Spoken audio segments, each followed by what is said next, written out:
How do I see my purchase history on Temu? First of all, you have to make sure that you have installed the Temu application. If not, install it from Google Play Store. After that, open up the application. Once you open it up, you have to log into your account. If you don't have an account yet, create an account. Or if you already have an account, log into your account. After you log in, you will get to home page. Now from this home page, navigate to the menu bar at the bottom of this interface. There, at the middle, you will find an option as U, so tap on U icon. That's gonna take you to your profile page. Now, to get to your purchase history, tap on the option that says Your Orders.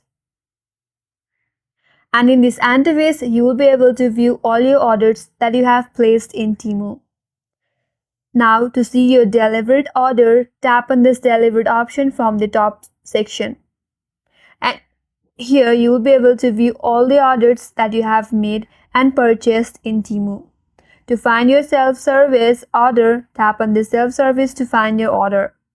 And with that, you can view your purchase history on Temu. So that's how you can view your purchase history on Temu, and that's all for today's video.